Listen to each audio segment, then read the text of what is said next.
I was 14 when I realized I was just a footnote in my own family's story. It wasn't a sudden epiphany, more like a slow, bruising awareness that settled into my bones over years of birthday mornings forgotten, soccer games with no one in the stands, and empty chairs at parent-teacher conferences. My sister, Chloe, was the golden one, the miracle child after Mom had a difficult miscarriage. She arrived like a ray of light, and I was the flicker they stopped noticing once the sun came up. Chloe had it all: private tutors, violin lessons, a new phone every year, and a room that looked like something off a Pinterest board. Me? I shared a room with the laundry and was told hand-me-downs build character. I didn't mind at first. Not really. I told myself they just had to work harder after Chloe was born, that I was older and stronger and didn't need as much. But it's hard to ignore the contrast when you're riding a beat-up bike to school and your sister gets dropped off in a chauffeured Audi for violin recitals she never even practiced for. My dad used to say, "We're raising two kids, not a competition." But it always felt like a contest I didn't sign up for. One where the judges had already decided the winner before I even stepped onto the stage. Then came the Christmas before Chloe turned 18.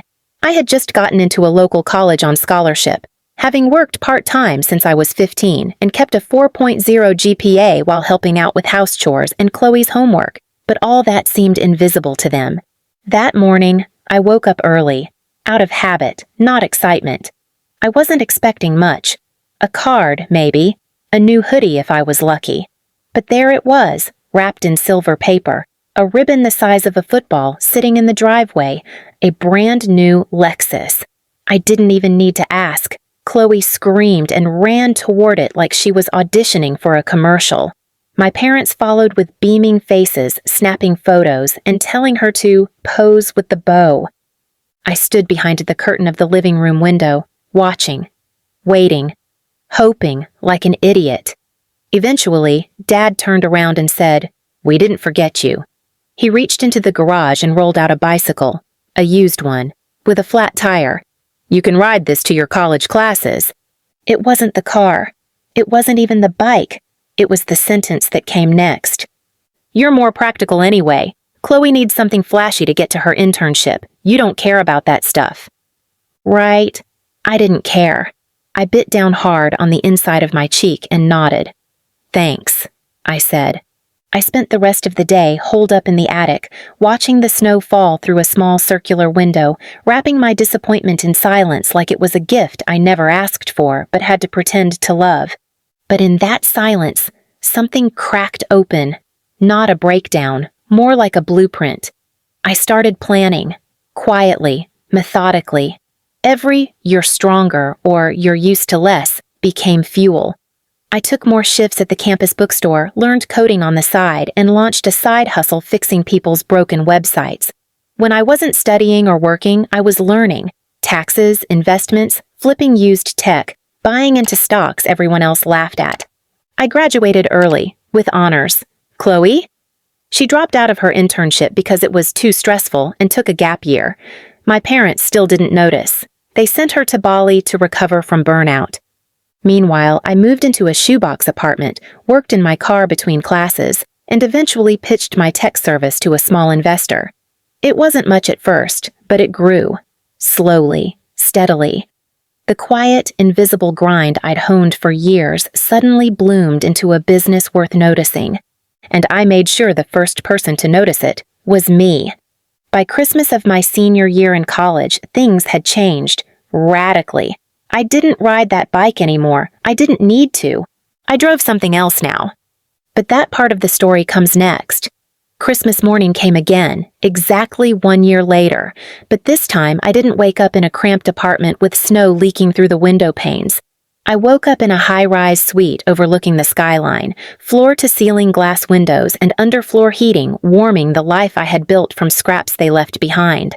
My company had just secured a 6-figure contract with a global cybersecurity firm. I had 5 employees, a growing reputation, and a custom-ordered Bentley Continental GT waiting downstairs, a reward I gave myself the day I signed my first $1 million deal. It wasn't about the money. It was about no longer needing to knock on locked doors hoping someone would let me in. But this Christmas, I had decided I would go back home.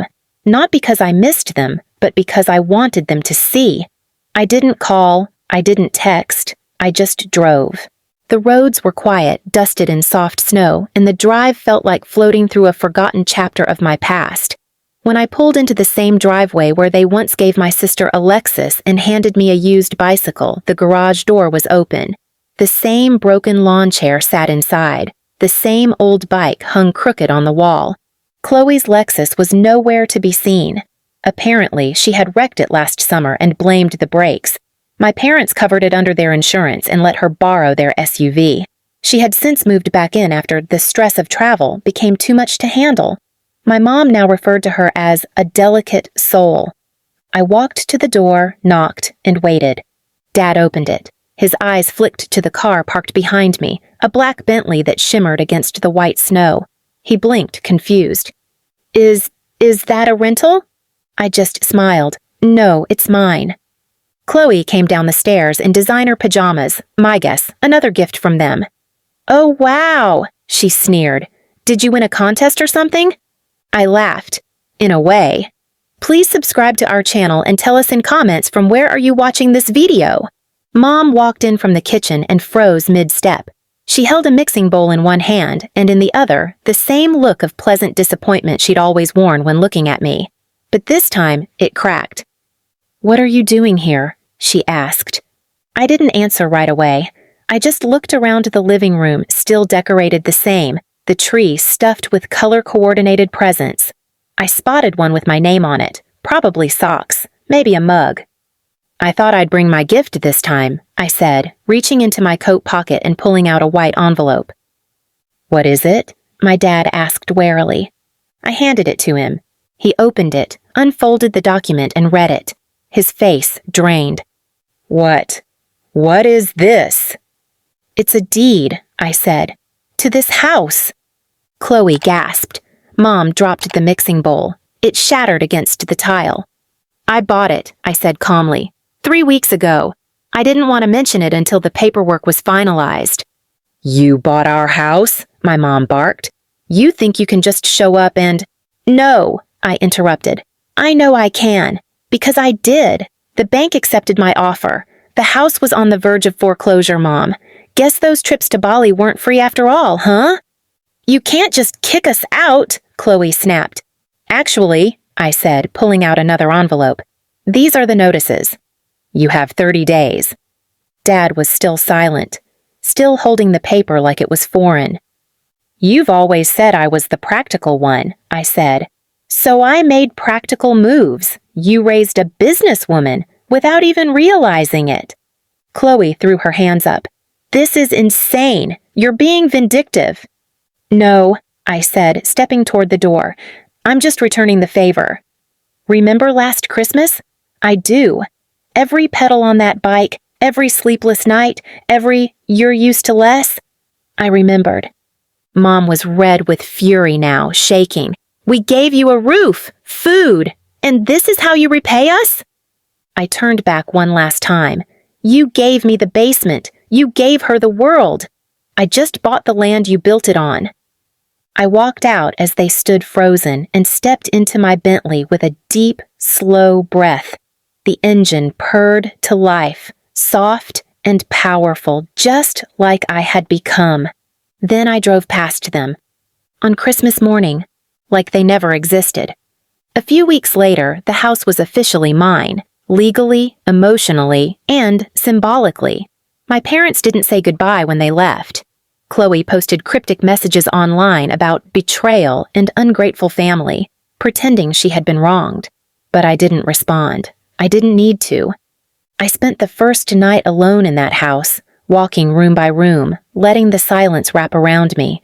I touched the walls they'd once used to isolate me, stared at the corner where my childhood desk used to be, and opened the closet they once told me was all the space I needed. It felt like walking through the skeleton of an old war. But I wasn't the same girl they used to ignore. A month later, the same town that had watched me pedal that rusted bike in shame now lined up outside my new office building. My company's headquarters, built in the same district they once mocked for being beyond your reach. It had my name on it. Big, bold, permanent. And at the grand opening during a media interview, a journalist leaned in and asked, "What inspired you to start this?" I smiled slowly. A bicycle and a Bentley.